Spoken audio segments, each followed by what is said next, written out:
خیبر میں کیا ہو رہا ہے؟ 39 دن ہو چکے ہیں، یہاں پر لشکر اسلام پہنچ چکا ہے، جنگ جاری ہے، ادھر 10,000 کا لشکر ہے خیبر میں قلعے کے اندر، اور ادھر نبی کریم کے ساتھ فقط 1500 لوگ ہیں۔ اب آپ بتائیے کہاں 1500 اور کہاں 10,000 کا مقابلہ، اور وہ قلعے کے اندر ہیں 10,000، یہ میدان میں ہے 1500۔ آپ دیکھیے جنگی معاملات سے واقف ہیں کہ لڑائیاں کیسے لڑی جاتی ہیں، چاہے ہمارا وطن ہو ساکن والے کی ماشاءاللہ خود جانتے لڑائی لڑنا۔ صلوات پڑھنے کا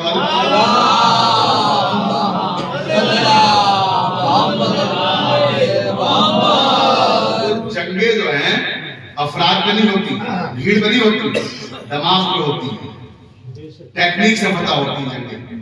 توجہ ہے، اگر آپ بھیڑ لے کے پہنچ جائیے 10,000 کی، اور آپ کے پاس ہو لاٹھیاں، اور ادھر سے 5 آدمی آئے بندوقیں لیے ہوئے، تو بتائیے کون بھاری پڑے گا، 10,000 یا 5؟ آپ کی لاٹھی وہاں تک پہنچے گی تب حملہ کریں گے نا، ان کی بندوق آپ کے گھر تک پہنچ جائے گی، وہاں تک گولی پہنچائے گا، 3 کلومیٹر تک اس کی رینج ہوتی ہے۔ تو ایسے ایسے اسلحے آ رہے ہیں، توجہ چاہتا ہوں، تو وہ سارے اسلحے جو آپ سوچ سکتے ہیں آج کے زمانے میں، وہ سب 1400 سال پہلے یہودیوں کے پاس تھے۔ اس وقت کا امریکہ سمجھ لیجیے خیبر، ٹیکنیک کے اعتبار سے، پیسے کے اعتبار سے، مالیت کے اعتبار سے۔ انشاءاللہ کبھی موقع ملے گا تو پڑھوں گا وہاں کی تفصیلات، کیونکہ خیبر کو عام طور پر یوں ہی ایک جنگ کے طور پر پڑھ کے گزر جاتے ہیں ذاکرین۔ تجزیہ کیجیے، انالیسس کیجیے کہ کیوں ہوئی، کیسے ہوئی، کن لوگوں سے ہوئی، کیسے فتح کیا۔ کوئی کھیل نہیں تھا مارا مانتا حارث جیسے لوگوں کو قتل کرنا، وہ 1,000 کے برابر ایک تھا۔ 39 دن تک صرف حارث لشکر اسلام کو دوڑاتا رہا۔ جو سپر مین تھا ان کا وہ تھا مرحب۔ مرحب تو قلعے کے دروازے میں بھی نہیں آیا 39 دن تک، انتر نہیں آیا۔ صرف حارث جو ان تینوں میں سب سے کمتر تھا، وہ کمتر والا ہی اکیلا آتا تھا اور 1400-1500 کو دوڑا دیتا تھا، اکیلے سے ڈر کے بھاگ جاتے تھے۔ اب وہ موقع نہیں منظر کشی کرنے کا، انشاءاللہ پھر کسی موقع پہ عرض کروں گا وہ چیزیں، صرف 2 جملے کہہ کے اپنے موضوع کی طرف آ رہا ہوں کہ اس طرح سے یہ لوگ 39 دن تک لڑتے رہے صرف حارث سے۔ اچھا ہوتا کیا ہے، دیکھیے اگر سگریٹ پینے کی عادت بھی لگ جائے کسی کو، 39 دن 40 دن کوئی سگریٹ پی لے تو ایک دم سے چھوٹتی نہیں ہے اس کے، لیکن آپ کہیں چھوڑ دیجئے، اس کو وقت لگتا ہے، ہفتہ 10 دن 15 دن لگتے ہیں اس کے قابو پانے میں۔ تو حارث کو عادت ہو چکی تھی انہیں بھگانے کی، دوڑانے کی، وہ اسی جذبے سے آتا تھا کہ تو اب گئے اور تب گئے۔ مگر اس نے جو منظر دیکھا 40ویں دن، چاہتا تھا کیا کہ اکیلا آدمی لشکر بن کے چلا آ رہا ہے، وہ کوئی لشکر نہیں لے کے گئے، علی اکیلے ہیں، اکیلے کو دیکھ کے بھگا گیا۔ یہ کیا معاملہ ہے؟ آج تک تو پورا لشکر آتا رہا، ہم دوڑاتے رہے، اکیلے آ رہے ہیں۔ اب وہ تنہا مولا نے کیسے جنگ فتح کی وہ کبھی اور انشاءاللہ۔ بس صرف 2 جملے سوالے سن لیجئے، یہ قرآن نے دعویٰ کیا ہے وَلَوْنَا قُرْآنًا سُيِّرَتْ بِهِ الْجِبَالُ وَقُطِّعَتْ بِهِ الْأَرْضُ، زمین کی ترابیں کھینچ کر لمبے سفر کو مختصر کر لیتے ہیں۔ تو 39 دن تک خیبر میں علی نہیں تھے، توجہ ہے، 40ویں دن کی صبح تک بھی علی نہیں تھے، تو لوگ بڑے خوش ہو رہے تھے کہ نبی نے کہا ہے کہ اعلم اسے دوں گا جو مرد ہوگا، جرار ہوگا، کرار ہوگا، غیر فردار ہوگا، بڑھ بڑھ کے حملہ کرنے والا ہوگا، کہ آج علی تو ہے نہیں، کم سے کم مردانگی کی سند ہی مل جائے گی۔ تو بڑے خوش ہو رہے تھے کہ صاحب آج تو ہم ہی مرد بن جائیں گے، ہم ہی پہ ساری سندیں اور ساری صفتیں مل جائیں گی جو نبی نے رات بیان کی، تو علی ہے ہی نہیں۔ لیکن راوی کہتا ہے کہ نماز فجر تمام ہوئی اور نبی کریم پہاڑ کی بلندی پہ گئے، اور بلندی پہ جانے کے بعد کہا ناد علی مظہر جایا، عجائب کا بے بھی ختم نہیں ہونے پایا تھا کہ سامنے کیا دیکھا، علی کھڑے ہوئے ہیں۔ وَلَوْنَا قُرْآنًا سُيِّرَتْ بِهِ الْجِبَالُ وَقُطِّعَتْ بِهِ الْأَرْضُ، زمین کی ترابیں کھینچ کر لمبے سفر مختصر کر دے، وہ ہے قرآن۔ اب مدینے اور خیبر کا فاصلہ کتنا ہے سنیے۔ مدینہ اور جو خیبر ہے 172 کلومیٹر کے فاصلے پر ہے۔ مدینے سے خیبر 172 کلومیٹر کا فاصلہ ہے۔ جو لوگ گئے ہیں ضابطوں کو انہوں نے دیکھا ہوگا، ویسے عام طور پر جو قافلہ سالار ہوتے ہیں وہ بدر کا میدان دکھاتے ہیں، احد کا دکھاتے ہیں، خیبر لے کر نہیں جاتے کیونکہ خیبر وہاں سے دور کافی ہے، خرچہ زیادہ ہوگا، اور قافلے والے کیا چاہتے ہیں؟ بچانا۔ صلوات پڑھیں محمد علیہ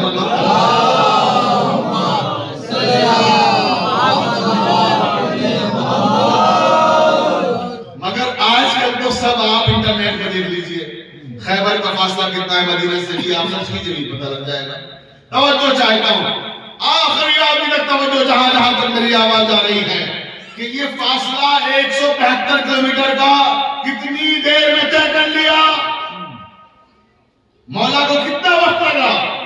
چشمے زدن میں ادھر نبی نے پکارا، ادھر علی آ گئے۔ توجہ چاہتا ہوں، یہ 172 کلومیٹر نہیں، یہ 1,00,000 کلومیٹر کا فاصلہ ہوتا تب بھی علی کو آنے میں اتنا ہی وقت لگتا۔ یہ ہے قرآن جو تنابے کھینچ کر زمین کی لمبے سفر کو مختصر کر دے، اور علی ابن ابی طالب نے وہ کر دکھایا کہ لمبے سفر کو چشم زدن میں مختصر کر دیا۔ ہم نے کہا تو مرید الزام ہو گئے، افتخار علی نے کہا پاکستان سے کہ ہم نے کہا تو مرید الزام ہو گئے، خیبر میں خود نبی نے کہا یا علی مدد۔ ہم اگر مدد کو پکار لیں تو ہمارے برادران اسلامی و ایمانی کا اعتراض ہے، سب ہر وقت علی کو پکارتے رہتے ہیں، علی کو پکارتے رہتے ہیں۔ ارے ہم کیا علی کو پکارتے ہیں؟ نبیوں نے علی کو پکارا ہے، اور نبیوں کی مشکلات علی نے آسان کی ہیں۔ آپ ادھر نعرہ حیدری لگاتے ہوئے اس میں اور تو چاہتا ہوں، ادھر آپ نے نعرہ حیدری لگایا، ادھر دشمن کے دل پر سانپ لوٹنے لگتے ہیں، اور ہر طرف ادھر نعرے لگے، ادھر دشمن کو اذیت پریشانی کے ساتھ یا علی کہہ رہے ہیں، یا علی کہہ رہے ہیں، یا علی کہہ رہے ہیں۔ تو کیا کہ یا علی کہنا تو بدعت ہے صاحب۔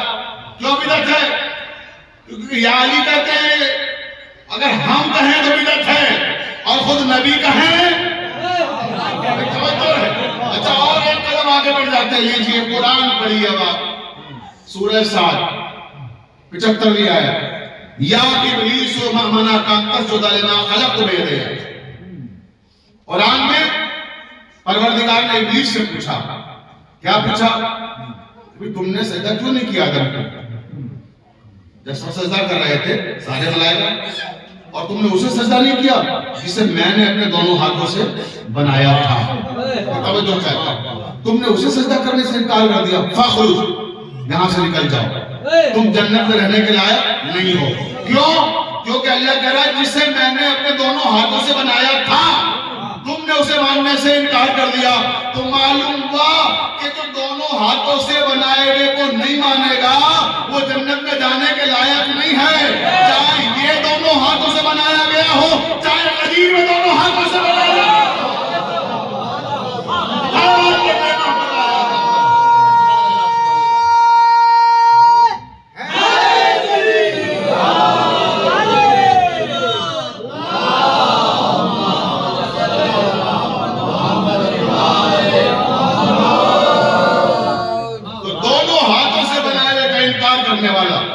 جنت میں جانے کے لائق نہیں کرا، فخرج، نکل جاؤ یہاں سے، اب تم اس لائق نہیں کہ میری جنت میں آؤ۔ توجہ چاہتا ہوں، لیکن آیت کیا ہے؟ یا ابلیس ما منعک۔ پھر سے سنیے، علماء موجود ہیں، اپنے نوجوانوں سے خطاب کر رہا ہوں، یا ابلیس ما منعک، یا ابلیس۔ آیت میں کیا آیا؟ یا ابلیس۔ سارے رمضان جھوم جھوم کے پڑھتے ہیں یا ابلیس، یا ابلیس۔ میں توجہ چاہ رہا ہوں کہ کیا عرض کر رہا ہوں؟ یا ابلیس، یا ابلیس کہتے ہوئے تمہیں موت نہیں آتی، یا علی کہتے ہوئے موت آتی ہے۔ حلوات پڑھتے ہیں محمد آلہ ہے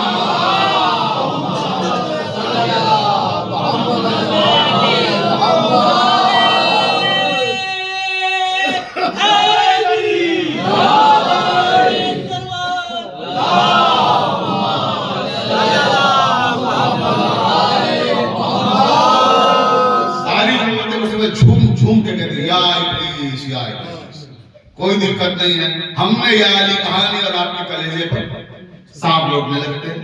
تو ایسا کیا دشمنی علی سے؟ توجہ چاہتا ہوں. تو قرآن نے دعویٰ کیا وَلَوَنَّا قُرْآنًا سُيِّرَتْ بِهِ الْجِبَالُ اور قُطِّعَتْ بِهِ الْأَرْضُ اور كُلُّ مَا بِهِ الْمَوْتَى. اب آئیے آخری دعوے کی طرف قرآن کی. آخری دعویٰ کیا ہے کہ مردوں کو زندہ کر دیتے ہیں. وہ ہے قرآن. توجہ. تو آپ نے دیکھا قرآن کا پہلا دعویٰ کہ پہاڑوں کو چلا سکتا ہے. تو خود اہل بیت میں نہیں، دشمنوں نے گواہی دی کہ وہ یہ لوگ ہیں. اور کیونکہ وقت نہیں ہے اور مجھے اس کے بعد بھی قرآن میں جانا ہے، اس لیے میں نے تفصیلات کو حذف کر دیا ہے. ورنہ خود ایسے بہت سارے واقعات اور معجزات تاریخ میں ہیں کہ جب پہاڑوں نے اہل بیت کو سلام کیا ہے. جب وہ گزرے ہیں تو شجر نے، درخت نے سلام کیا ہے، پہاڑوں نے سلام کیا ہے، پتھروں نے کلام کیا ہے، آل محمد کے ہاتھ پا کے کلام کیا ہے، اور حجر اسود نے کعبے کی دیوار میں رہ کے کلام کیا ہے. توجہ. امام زلالدین کی امامت کی گواہی دی حجر اسود نے. بہت سارے ایسے واقعات ہیں جو میں بیان نہیں کرنا چاہتا اس وقت کیونکہ وقت کم ہے اور صرف اشاروں میں گفتگو کر رہا ہوں. اور میری گفتگو الحمدللہ اہل علم سے ہو رہی ہے جو اشاروں کو سمجھتے ہیں اچھی طرح سے. پوری توجہ چاہتا ہوں. تیسرا دعویٰ قرآن نے کیا کہ مردوں سے کلام کرتا ہے، اسے قرآن کہتے ہیں. اب آئیے تیسرے دعوے کی سچائی کے لیے. آپ کو میرے ساتھ پھر جیسے کہ خبر میں گئے تھے، اب کوفے آ جائیے تھوڑی دیر کے لیے. مسجد کوفہ. توجہ چاہتا ہوں. مسجد کوفہ میں امام علی خطبہ دے رہے ہیں، اعلان کرتے ہیں کہ سلونی سلونی قبل ان تفتنونی، جو تمہیں چاہے پوچھ لو مجھ سے، اس سے پہلے کہ میں تمہارے درمیان نہ رہوں. اور دیکھو میں زمین سے زیادہ آسمان کے راستوں کے بارے میں جانتا ہوں. مولا نے خطبہ تمام کیا. کچھ منافقین نے اسی دن رات میں ایک منافق کے گھر میں جلسہ رکھا، اپنے خاص لوگوں کو بلایا اور سارے منافقین جمع ہو گئے وہاں اور کہا کہ علی کو جھوٹا ثابت کرنا ہے. توجہ چاہتا ہے. دیکھیں آپ، یہ فرضی صدیقین کی اولادیں ہیں جو علی کو جھوٹا ثابت کرنا چاہتے ہیں، کیونکہ معلوم ہے کہ ان کے بزرگ جھوٹے تھے، ویسے ہی دوسروں کو سمجھ رہے ہیں. جھوٹا ثابت کرنا ہے. کیا جھوٹا ثابت کرنا ہے؟ کہ علی نے یہ دعویٰ کیا ہے کہ ہم زمین سے زیادہ آسمان کی باتیں جانتے ہیں، ہم زمین سے زیادہ آسمان کے راستوں کے بارے میں جانتے ہیں. تو سب نے کہا کیسے جھوٹا ثابت کریں گے؟ تو ایک منافق نے کہا کہ میرے پاس ایک ہے طریقہ. تو کیا طریقہ ہے ہمارے پاس؟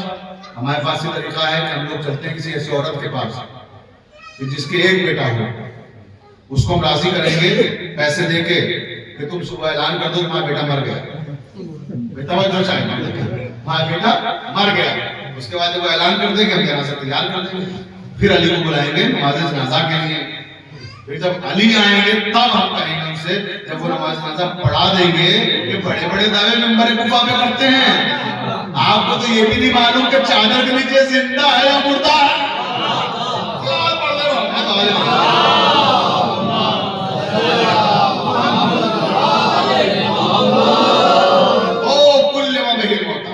مردوں سے کلام کرتے ہیں. انہی نے منصوبہ بنایا، پہنچ گئے ایک عورت کے پاس، مل گئی ایک ایسی عورت جس کے ایک بیٹا تھا.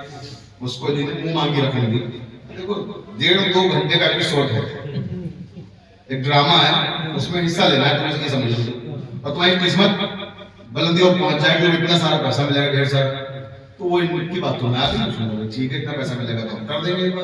اور کہہ دے گا تمہارے بیٹے کی زندگی کی ہماری ضمانت ہے، پریشان نہ ہو اس کے لیے. تم جب اعلان کرو کہ بیٹا مر گیا، ہم پہلے سے دروازے کے باہر رہیں گے تیار، محلے والوں کو نہیں آنے دیں گے تاکہ انہیں پتہ لگے کہ زندہ ہے کہ مردہ ہے. ہم کہیں گے کفن دفن سب ہم کریں گے اور ہم آئیں گے اور ہم کہیں گے مردے کو ہم نہلائیں گے، ہم کفنائیں گے، محلے والوں کو باہر رکھیں گے سب کو. اور جب سب وہ آ جائے گا جنازہ بنا لیں گے، تیار کر لیں گے تو باہر نکالیں گے. تو ہونا بہت قاعدے کے ساتھ تاکہ لگے کہ واقعی مر گیا ہے. سمجھ گئے؟ تب محلے والے بھی سمجھے مر گیا، بھائی جنازے میں شامل ہو جائیں گے. پھر وہاں پہنچ کر تمہارا کام ختم ہو جائے گا. اس نے کہا ٹھیک ہے اتنا میں کر دوں گی. اس نے پیسے لیے اور صبح اعلان کر دیا کہ ہائے میرا جوان بیٹا مر گیا. جوان کی موت تو ایسے لوگ افسوس کرتے ہیں، دشمن بھی ہو مر جائے جوان تو افسوس ہوتا ہے. تو لوگوں کو بڑا افسوس ہوا کہ مر گیا بیٹا، اس کا اکلوتا بیٹا تھا، بڑھیا کا کوئی سہارا بھی نہیں ہے. یہ سب کو افسوس ہوا، بھیڑ اکٹھا ہونا شروع ہو گئی بڑی تعداد میں. جنازہ تیار ہو کے اندر سے نکلا. ہم مجمع جنگل غفیر قبرستان میں جنازہ پہنچا. ان لوگوں نے اس عورت کو کہا کہ تم جاؤ علی کے پاس اور ان سے کہو کہ میری ایک تمنا ہے قبلہ سرکار میری خواہش ہے کہ میرے بیٹے کی نماز جنازہ آپ پڑھا. میرا جوان بیٹا مل گیا. ابھی آئی مولا کے پاس, دخل باب کیا, مولا گھر سے باہر آئے. کیا ہوا؟ کہ مولا میرا بیٹا مر گیا. فریاد, ہائے جوان بیٹا میرا, اور میری تمنا آخری بس یہ کہ نماز جنازہ آپ پڑھا دیں. توجہ چاہتا ہے. مولا نے کہا ٹھیک ہے پڑھا دیں, کوئی بات نہیں, چلو آ رہے ہیں. اب یہ گئی اپنا, مولا پیچھے سے آئے تیار ہو, اس کا پہنچے قبرستان. اب جو پہنچے تو راوی کہتا ہے کہ اتنا مجمع تو کبھی اوریجنل جنازوں میں بھی نہیں آتا. جو آخری میں مرتے تھے ان کے جنازے میں کبھی اتنا مجمع نہیں آیا جتنا فرضی جنازے میں تھا. کیونکہ پروپیگنڈا اتنا کیا, جوان مر گیا, جوان مر گیا, اکٹھا ہو گئے. توجہ چاہتا ہے. اب مولا آئے, جنازے کے پاس پہنچے. مولا نے کہا وارث, کب عورت ہے بلاؤ. عورت آئی. مولا نے کہا تمہارے بیٹے کی نماز جنازہ پڑھا دوں؟ اس نے کہا بسم اللہ پڑھائے سرکار. توجہ چاہتا ہوں. مولا نے کہا تیرا بیٹا مر چکا ہے. توجہ ہے, تیرا بیٹا امام ہے, ناانصافی نہیں کر سکتے کسی کے ساتھ. پوچھے تیرا بیٹا مر چکا ہے؟ کہاں مر گیا. کب مر گیا؟ جی مر گیا. امام نے پھر تیسری بار پوچھا مر گیا؟ جی مر گیا. آپ نماز جنازہ پڑھائیں. مولا نے کہا بہت خوب. اب مولا جنازے کی طرف بڑھے اور نماز جنازہ شروع کی. جیسے ہی پہلی تکبیر کی اللہ اکبر, جب مولا نے جنازے کی تکبیر بلند کی اور اوپر پیچھے قہقہے بلند ہونے لگے. ہنس رہے سارے منافقین اور ہنس کے لوٹ پوٹ ہو جا رہے ہیں دوسرے پر. دیکھا یہ ہے علی, ایک داغے کوفے کے ویسا. اب مولا نے سنا ہی نہیں, نیچے دیکھا ہی نہیں ہو کیا رہا ہے. پوری نماز جنازہ پڑھائی, پانچوں تکبیریں پڑھائی. جب نماز جنازہ ہو گئی اب مولا مڑے. جیسے مڑے تو یہ لوگ ہنسنے لگے اور تکائے لگانے لگے. یہ یاد رکھیے گا, او کل امر موتا پڑھنا مردوں کو زندہ کرتا ہے. سمجھو چاہتا بہت توجہ. قرآن کی آیت ساتھ ساتھ چل رہی ہے. اب مولا جیسی مڑے کہا یا علی آپ تو بڑے بڑے دعوے کرتے ہیں, کوفے کے ممبر پر بیٹھ کے زمین سے زیادہ آسمان کے راستے آپ کو بتائیں. آپ کو تو یہ بھی نہیں پتا کہ اس چادر کے نیچے زندہ ہے یا مردہ ہے. توجہ چاہتا ہوں. مولا نے تو کون سی چادر, ارے جنازے میں جو چادر کے اندر لیٹا ہوا ہے, جو کفن کے اندر لیٹا ہوا ہے, یہ مردہ نہیں زندہ ہے. مولا نے کہا اچھا ذرا چادر اٹھا کے دیکھو. چادر اٹھا کے دیکھو. اب تو چادر اٹھا کے دیکھی تو مردہ. اب تو ہنسی قہقہے بلند ہو رہے تھے, سب ماتم میں تبدیل ہو گئے. وہ عورت چلانے لگی, چیخنے لگی کہ ہائے میرا جوان بیٹا مر گیا. تو مولا نے کہا جب نہیں مرا تو اب مر گیا.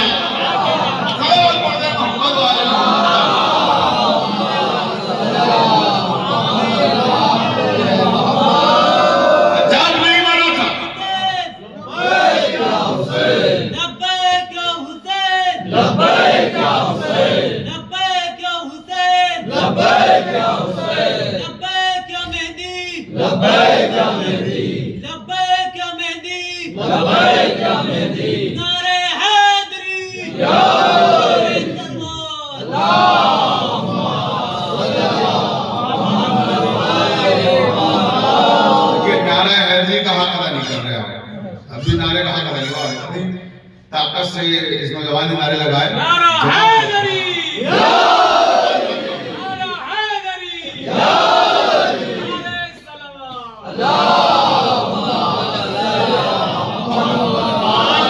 اور توجہ. اب عورت چلانے لگی, چیخنے لگی یا علی میرا جوان بیٹا مر گیا, اور بہت رو رہی تھی اور بہت پریشان تھی. مولا چلے گئے, قبرستان سے آگے بڑھ گئے. اب یہ ان لوگوں کے پاس آئے, گریبان پکڑنے لگے ان کے. جس کا جوان بیٹا سچ میں مر جائے, آپ سوچئے اکلوتا ہو, سہارا ہو, اس کی کیفیت کیا ہوگی. اس نے ان لوگوں کے گریبانوں پر حملہ کر دیا منافقین, اور گریبان پھاڑنے لگی کہ تم نے میرے بیٹے کو جو ہے مروا دیا, اور میرا بیٹا تو زندہ تھا, تم نے مجھے لعنت دیا, میں تمہاری باتوں میں آ گئی. تو منافقین مسکرائے, ان کے گریبان تار تار ہو رہے ہیں, مسکرا رہے ہیں. توجہ رہے. اور مسکرا کے ایک نے کہا اے تجھے پاگل ہو گئی ہے کیا, ارے ہمارا گریبان پھاڑ کے تجھے کیا ملے گا, اب مجھے جوان بیٹا زندہ چاہیے. تجھے اتنا شعور نہیں ہے, جو موت دے سکتا ہے وہ زندگی بھی دے سکتا ہے. اور جس نے موت دی ہے اسی کے بعد جا زندگی کے لیے اس نے گریبان چھوڑا دوڑی مارا کے قدموں میں آگے کرتے کہ یا علی مجھے معاف کر دیجیے، مجھ سے غلطی ہو گئی، میں بہکاوے میں آ گئی، مجھے لوگوں نے بہکا دیا تھا، میں گمراہ ہو گئی، مولا معافی چاہتی ہوں، میرے بیٹے کو زندہ لائی تھی، زندہ لے کر جاؤں، مولا میرے بیٹے کو زندہ لے کر جانا ہے مجھے، میں زندہ لائی تھی۔ تو مولا نے کہا اٹھ آؤ میرے ساتھ، اب جنازے کے پاس مولا ہے، توجہ چاہتا ہوں آخری آدمی تک۔ قرآن کا دعویٰ کیا ہو کل امہ موتا، مردوں سے کلام کرتا ہے، وہ قرآن ہے۔ توجہ دیکھیں قرآن کہاں ہے، دیکھیں وہ قرآن ہے۔ اب مولا آئے جنازے قریب اور جنازے میں ٹھوکر ماری اور کہا قم بیزنی۔ یہ معجزہ اللہ نے دو لوگوں کو دیا اس کائنات میں، ایک عیسیٰ علیہ السلام کو دیا، ایک مولا علی کو دیا کہ ٹھوکر مار کے مردے کو زندہ کر دیں۔ لیکن دونوں کا فرق سمجھ لیجیے، عیسیٰ جب ٹھوکر مارتے تھے تو کہتے تھے قم بیزنی اللہ، اللہ کے حکم سے زندہ ہو جا، اور علی جب ٹھوکر مارتے تھے تو کہتے تھے قم بیزنی، میرے حکم سے زندہ ہو جا، میرے حکم سے زندہ ہو جا۔ اب تو ٹھوکر ماری کہ میرے حکم سے زندہ ہو جا، مردہ اٹھا کلمہ پڑھتے ہوئے لا الہ الا اللہ محمد رسول اللہ علی ولی اللہ۔ توجہ چاہتا ہوں، جب مرا تھا تو آدھا کلمہ پڑھتا تھا، جب زندہ ہوا تو مکمل کلمہ پڑھ رہا ہے علی ولی اللہ کے ساتھ۔ اس کا مطلب یہ ہے کہ کچھ لوگوں کو ٹھوکرے کھا کے علی سمجھ میں آتے ہیں۔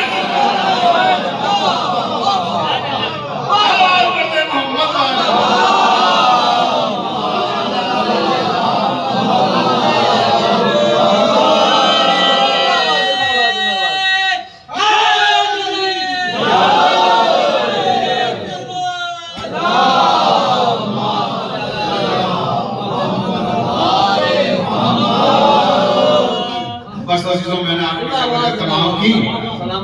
میں نے مولانا سے وعدہ کیا تھا، ان کی طبیعت ناساز ہے کہ 40 منٹ نہیں چھوڑوں گا، لیکن آپ کی جوش محبت میں جو ہے 1 گھنٹہ مجھ سے بھروانی مجلس، 1 گھنٹہ ہو چکا اور نہ آپ کو پتہ لگا نہ مجھے پتہ لگا۔ صلوات پڑھ دیں محمد علیہ۔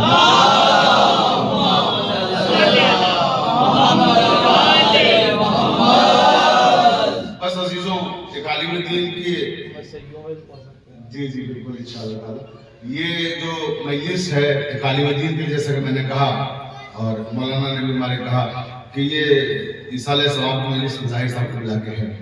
ابھی میں پھر آؤں گا ایک مجلس پڑھنے کے لیے ستل میں 7 فروری کو، جس دن آپ کے یہاں محفل ہے، رات کو محفل خطاب کروں گا، دن میں وہاں 3 بجے مجلس خطاب کرنا ہے۔ آج بھی دن میں 3 بجے جو مجلس خطاب کی تھی اس کا عنوان اتفاق سے علی ولی اللہ تھا، جو جہاں ختم ہو رہی ہے آج کی تقریر وہاں پر شروع کی تھی میں نے اسی موضوع کے حوالے سے۔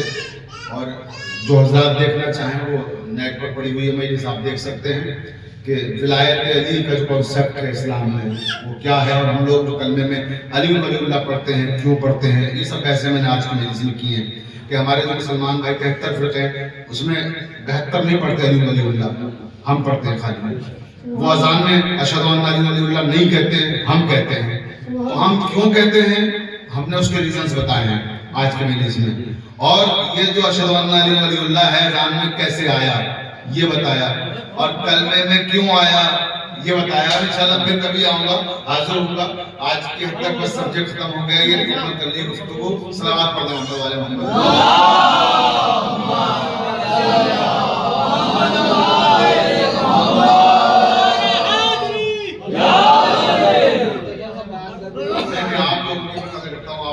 میرا اصل میں اس کے بعد بھی ایک پروگرام ہے، اس لیے میں معذرت چاہ رہا ہوں۔ میں 2 جملے تبصرہ رکھ لوں کہ آپ نے فرمائش کے مومن کا دل نہیں دکھا سکتا، اور مجھے مولانا کی طبیعت کا بھی احساس ہے، طبیعت کی ناساز ہے۔ صلوات پڑھ دیں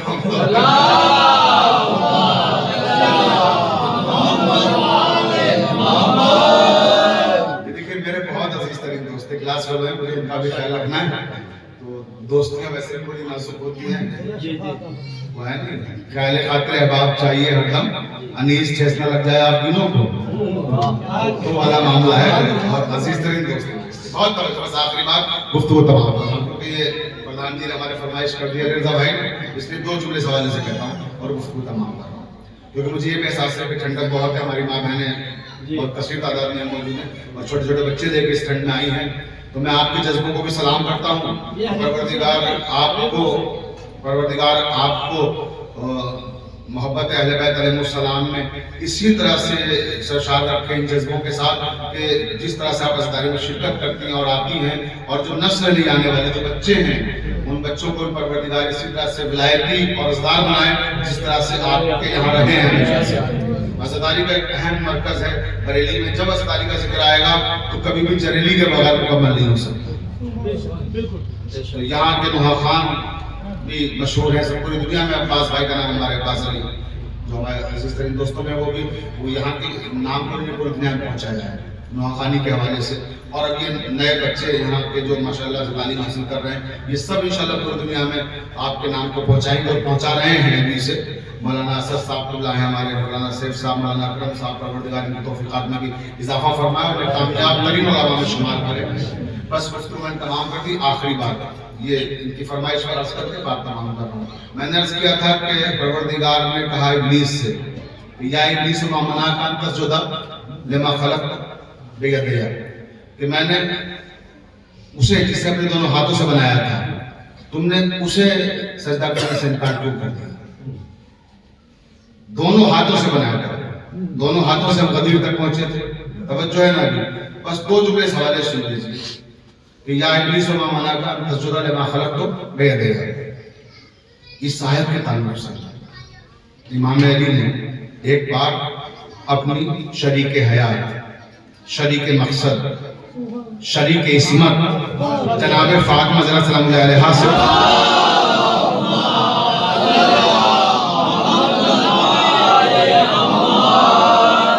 یہاں میں اپنی ماں بہنوں کو بھی تھوڑا سا خوش کر دوں. دو جملے کے آگے سے بھی آگے توجہ چاہتا ہوں دیکھیں آپ, کیونکہ مومن کو خوش کرنا بھی عبادت ہے. اور فضائل علی کا سب سے بڑا کمال یہی ہے کہ فضائل سن کے مومن خوش ہوتا ہے, منافق کرتا ہے. مولا نے اپنی شریک مقصد, شریک عصمت جناب سیدہ سے کہا, اداس دیکھا انہیں بیٹھے تو اداس ہیں. اس واقعے کو جو میں پڑھ رہا ہوں ہمارے استاد محترم فقیہ اعظم حجت الاسلام والمسلمین مولانا سید محمد جعفر رضوی صاحب قبلہ سابق پرنسپل سلطان مدارس لکھنؤ, ان سے میں نے اس واقعے کی تصدیق کی تھی کیونکہ یہ واقعہ میں نے کتاب میں کہیں نہیں پڑھا لیکن علماء سے سنا تھا. تو پھر میں نے مولانا صاحب کے استاد سے جو بہت بڑے عالم تھے جعفر صاحب قبلہ سے جو ہم دونوں کے استاد ہیں ان سے میں نے اس کی تصدیق کرائی. تو انہوں نے کہا کہ ہاں یہ عربی کتابوں میں ہے اور یہ متن جو ہے جو ہمارے ہندوستانی علماء پڑھتے ہیں یہ سب ہے جو وہاں عربی کتابوں میں موجود ہے اور ہم نے عرب علماء سے بھی سنا ہے اس واقعے میں. اور میں نے اپنی کتاب میں بھی تحریر کیا, اس کتاب پر مولانا جعفر صاحب قبلہ نے تقریر لکھی ہے. توجہ چاہتا ہے. تو وہ واقعہ کیا ہے کہ مولا نے فرمایا کہ فاطمہ زہرا آپ کو معلوم ہے میری ایک فضیلت ایسی ہے کہ جس میں کوئی نبی, کوئی ولی, کوئی شامل نہیں. دیکھیں کتنی اہم بات آپ کے ذوق سماعت کو دیکھ کر اس وقت میں پڑھ رہا ہوں, پوری توجہ. کہا کہ ایک فضیلت میری ایسی ہے جس میں کوئی نبی کائنات, کوئی ولی شامل نہیں. تو جناب سیدہ نے پوچھا اے امیر ممکنات آپ کی وہ کون سی فضیلت ہے جس میں دنیا کا کوئی نبی, کوئی وسیع, کوئی ولی شامل نہیں ہے؟ تو جناب امیر نے یہی آیت پڑھی جو میں نے ابھی دوران خطابت آپ کی سماعتوں کی نظر کی تھی کہ یا ابلیس ما منعک ان تسجد لما خلقت بیدی. مولا نے فرمایا کہ فاطمہ یہ آیت تو آپ نے پڑھی ہے قرآن میں؟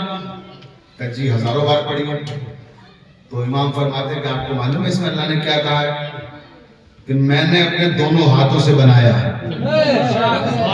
توجہ چاہتا ہوں کسے؟ آدم کو. تو میں نے جسے اپنے دونوں ہاتھوں سے بنایا تم نے اسے سجدہ کرنے سے انکار کر دیا. تو کیا اللہ کے دو ہاتھ ہیں؟ اللہ کے ہاتھ نہیں ہے. یہ صرف ہمارا عقیدہ نہیں ہے, مسلمانوں کے 73 فرقوں کا عقیدہ ہے کہ اللہ کے ہاتھ نہیں ہے. جسم و جسمانیات سے منزہ ہے, مبرہ ہے, اس کے ہے ہی نہیں. نہ آنکھیں ہیں, نہ ہاتھ ہیں, نہ چہرہ ہے. توجہ چاہتا ہوں. تو جب وہ ہے نہیں یہ ساری چیزیں تو ذکر کیوں کر رہا ہے قرآن میں؟ توجہ چاہتا ہوں. کہ یہ کیوں کہا کہ میں اپنے دونوں ہاتھوں سے بنا رہا ہوں اور تم اس کو سجدہ کرنے سے انکار کر رہے ہو؟ تو امام نے فرمایا اے سیدہ جانتی ہو وہ دونوں ہاتھ کس کے تھے؟ آدم کا خمیر کس نے تیار کیا تھا؟ تو مولا کائنات نے فرمایا ہے فاطمہ زہرا وہ میرے دونوں ہاتھ تھے۔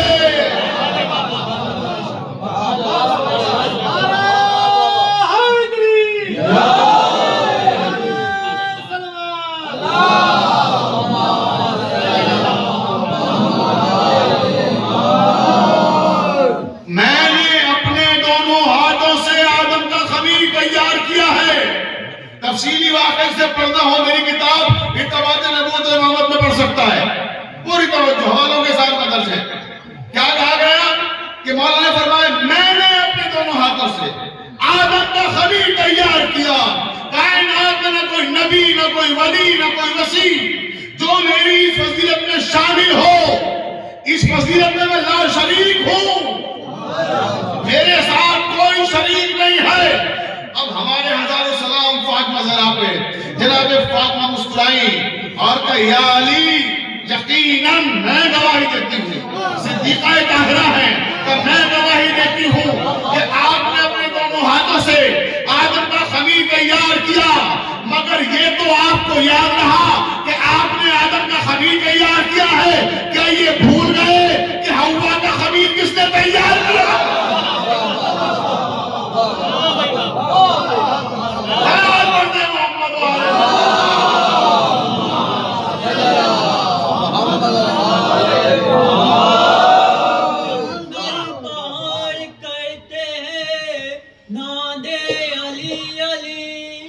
مشکل کو حل کرو میرے مولا علی علی نعرے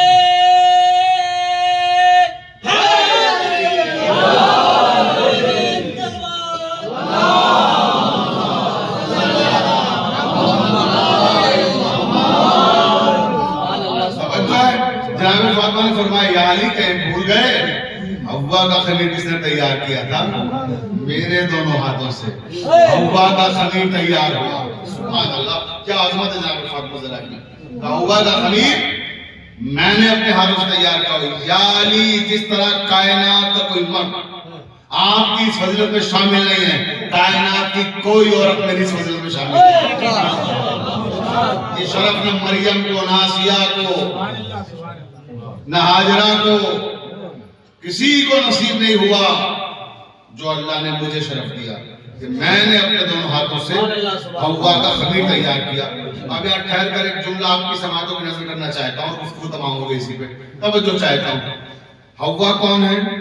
حوا ساری کائنات کی عورتوں کی ماں، مسلمان عورتوں کی نہیں، ساری کائنات کی عورتوں کی۔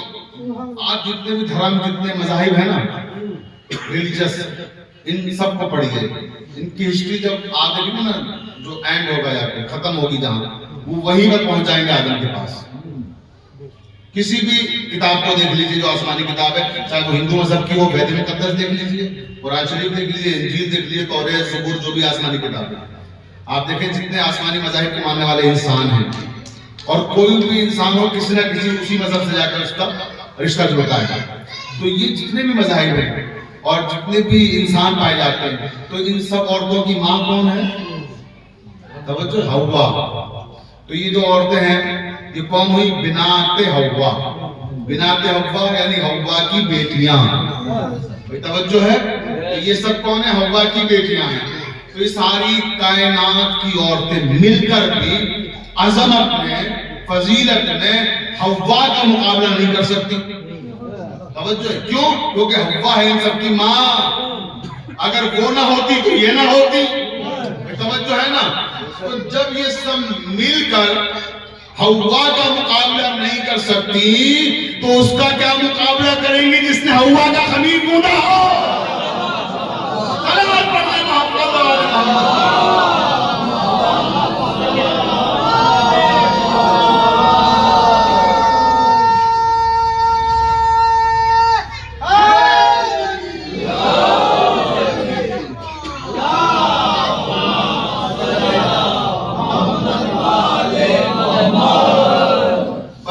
میں نے آپ کی زحمتیں تمام کی، اور پروردگار پھر ایک بار دعا کروں گا کہ ان تمام ہمارے افاضل حضرات کو سلامت رکھے اور ترقی اور کامیابی عطا فرمائے، اور مدرسہ نور العلم میں مزید اضافے ہوں، اور طالبات کی تعداد بڑھے یہاں پر، اور اساتذہ کی تعداد بڑھے، اور یہ مدرسہ پوری دنیا میں آپ لوگوں کی شناخت بنے۔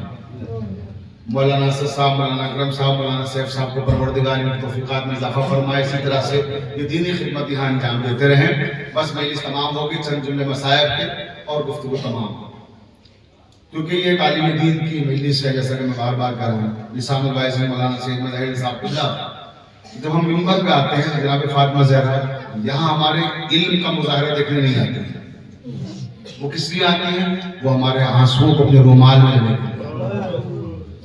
مجالس کا جو ماحصل ہے وہ ہمارے آنسو ہیں۔ بس ایک روایت پڑھوں مجلس تمام ہو جائے گی۔ پیغمبر اسلام کے خانوادے میں جناب سید آپ کے ذکر میں تمام ہو رہی مجلس، لہذا انہیں کے مسائب پڑھ کے مجلس تمام کرتا ہوں کہ کائنات میں کسی بھی نبی اور ولی کو وہ عزتیں نہیں دی گئی ہوں گی جو ہمارے نبی کریم کو عزتیں دی گئی۔ آپ کے خاندان کی 3 بیٹیوں کا تذکرہ کروں گا خالی، اور 3 جملے کہوں گا اور مجلس تمام ہو جائے گی انشاءاللہ۔ جب جب سوچیں گے تب تک رونا آئے گا۔ نبی کے گھرانے کی ان 3 بیٹیوں کا تذکرہ کرنے جا رہا ہوں کہ جنہیں وقت سے پہلے لوگوں نے ضعیف بنا دیا، بوڑھی ہو گئی وقت سے پہلے۔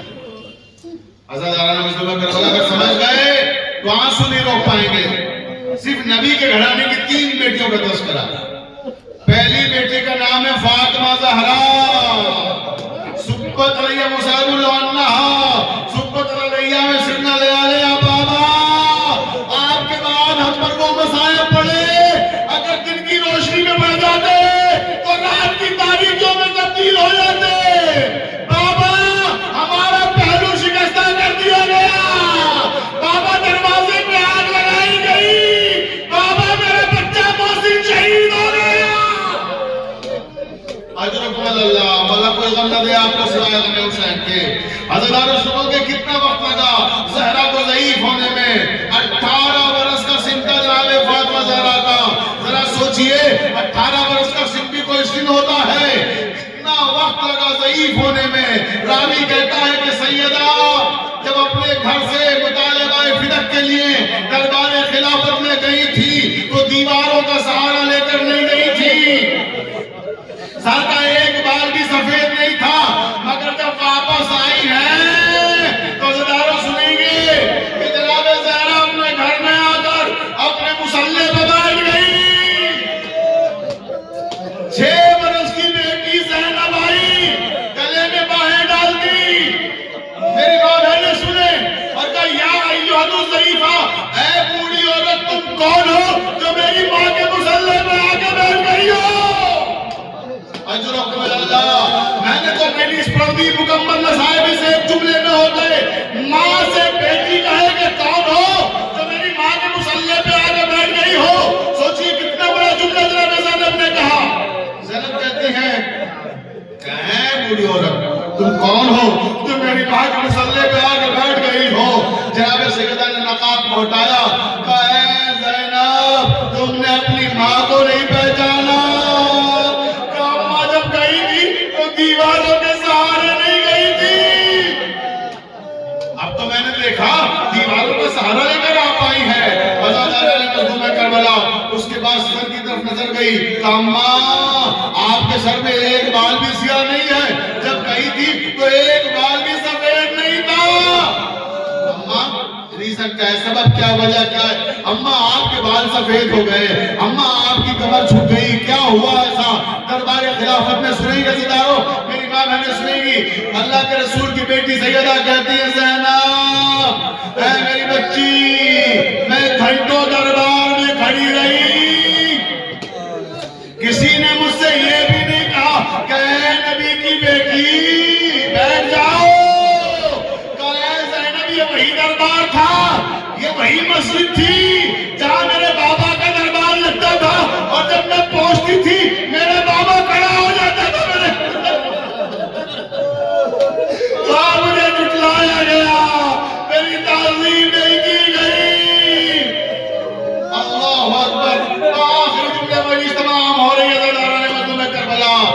جناب زینب کہتی ہے 6 برس کی بچی ماں کے گلے میں باہیں ڈال کے سمجھا رہی ہے ماں کوئی بات نہیں ہے، اگر فدق چھین لیا تو چھین لینے دیجئے، کیا فرق پڑتا ہے، ہم تو مالی کی جنت ہیں، ہم تو مالی کے کوثر ہیں۔ ادھر زینب یہ کہہ رہی تھی، سیدہ چیخ مار کے روئی، کہا اب کیا ہوا؟ کہ زینب سنو، ہم اس لیے نہیں رو رہے ہیں کہ ہم سے فدق چھین لیا گیا، اب پھر کیوں رو رہی ہے؟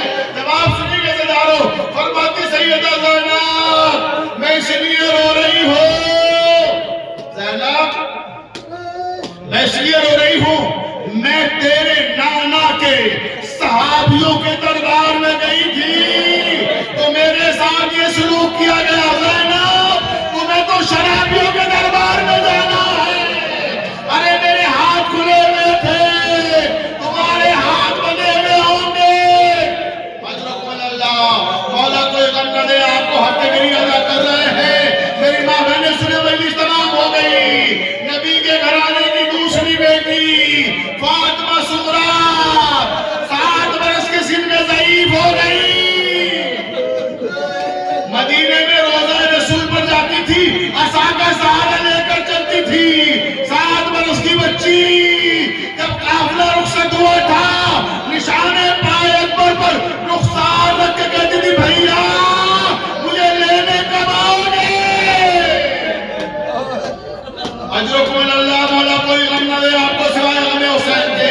آخری جملہ مجلس تمام ہو گئی، تیسری بیٹی سنیں گی میری ماں بہنیں، مولا آپ کی بچیوں کو سلامت رکھے، ارے 4 برس کے سن میں سکینہ ضعیف ہو گئی، کربلا سے کوفہ، کوفے سے شام تک اتنے تماچے رخساروں پر کھائے، پشت پہ تازی آ گئے، یہ بچی کی پشت شکستہ ہو گئی، رخسار نیلے پڑ گئے۔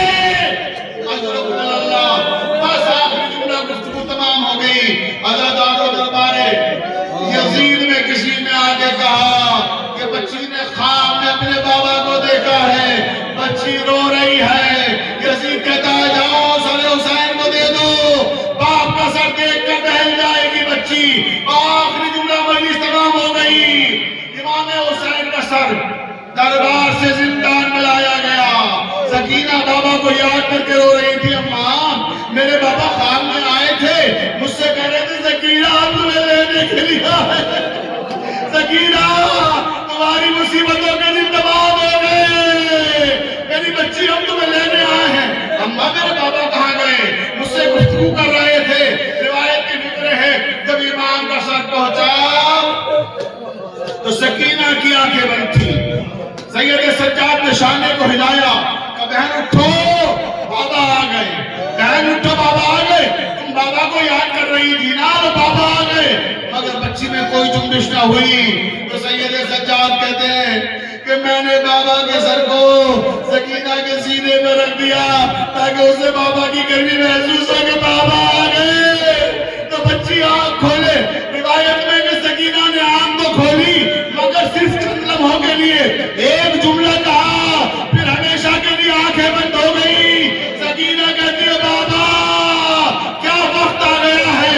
بابا ایک وقت وہ تھا کہ جب ہم آپ کے سینے پہ سویا کرتے تھے، بابا آج آپ ہمارے سینے پہ آرام کر رہے ہیں، بابا آپ کی سکینہ پہ بڑے ظلم کیے گئے۔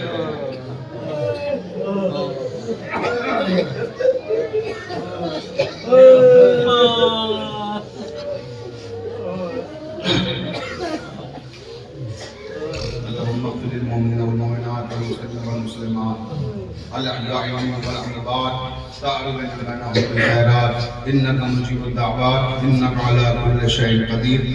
ایک مرتبہ سورہ الحمد اور 3 مرتبہ سورہ توحید کی تلاوت فرما کر لسان الوائزین مولانا سید مظاہر علی صاحب قبلہ ابن سید راغب علی زیدی مرحوم کی کو ارسال فرما۔